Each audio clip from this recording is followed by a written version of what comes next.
There's something I need to tell you today, and I'm not sure anyone has ever said it to you quite like this before. It's one of those truths that changes everything once you really see it. And honestly, it changed my life when I finally understood it myself. So please, just stay with me for the next few minutes, because what I'm about to share might be the missing piece you've been looking for. My name is Claire, and I've spent years watching people chase after love, friendship, and validation in ways that almost always push those very things further away. I've done it myself more times than I care to admit. We've all been there, haven't we? Checking our phones every 30 seconds, wondering why someone hasn't texted back, rearranging our entire day just to be available for someone who barely notices we exist. And then we wonder why people stop treating us like we matter. Here's what nobody tells you. The very act of chasing someone teaches them that you're not worth chasing back. I know that sounds harsh, but stay with me because there's hope in understanding this.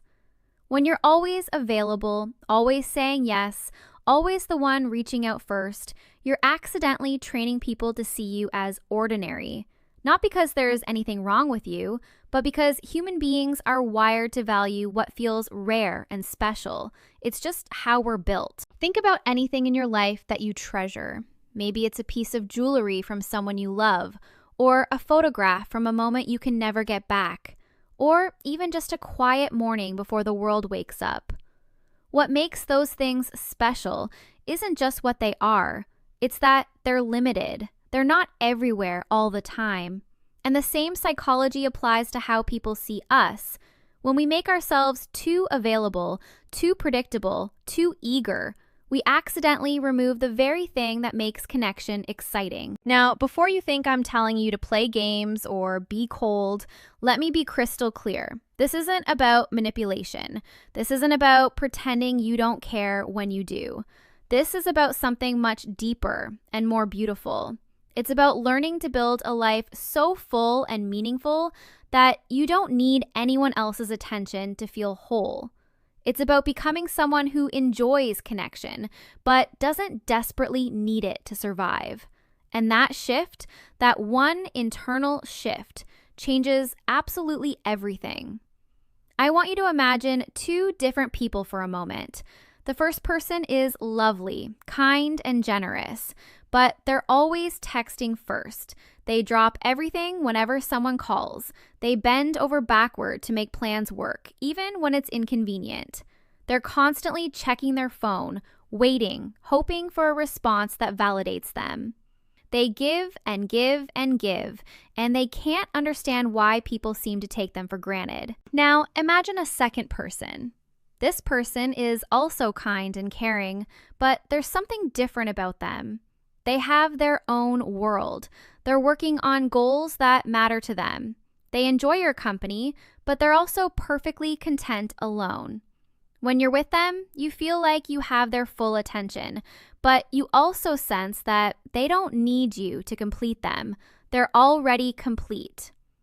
Which person are you more drawn to? Which person makes you feel like their time is actually valuable? The truth is, the second person has something the first person is missing, and it's not charm or looks or money. It's self-possession. They possess themselves. They're not constantly giving their power away by needing validation from everyone around them. And people can feel that. We're incredibly intuitive creatures. We sense when someone is chasing us out of desperation, and we sense when someone is genuinely content with or without us. One feels heavy and exhausting. The other feels magnetic. So what does this actually look like in real life? It starts with space, just simple, honest space. When you step back, not to punish anyone, not to manipulate, but just to see what happens when you stop carrying the entire relationship on your shoulders, you learn something invaluable. You learn who actually wants you in their life and who was just enjoying the attention you were giving them. Some people will notice you've stepped back and they'll reach out because they genuinely miss you. Others will disappear completely, And as painful as that might be, it's information. It tells you that the relationship was one-sided. It tells you that you were doing all the work. And honestly, isn't it better to know that now rather than waste more months or years on someone who was never going to meet you halfway? Here's another thing that happens when you stop chasing. You start to develop mystery. Not because you're hiding things, but because you're no longer spilling every thought and feeling the moment it crosses your mind. You're not over-explaining yourself. You're not trying to prove your worth. You're just living, and people get curious. They wonder what you're up to. They remember little things you said. They think about you when you're not around because your presence isn't guaranteed. You've stopped being predictable, and prediction is the death of attraction. I also want to talk about something that doesn't get said enough. Being okay alone is one of the most attractive qualities a person can have. And I don't mean being lonely or isolated. I mean being genuinely content with your own company. When you can enjoy a quiet evening by yourself, when you can pursue your interests without needing someone to validate them, when your mood doesn't rise and fall based on who texted you back, you radiate a kind of calm confidence that people notice. You're no longer clingy or needy because you're not using other people to fill a void inside yourself.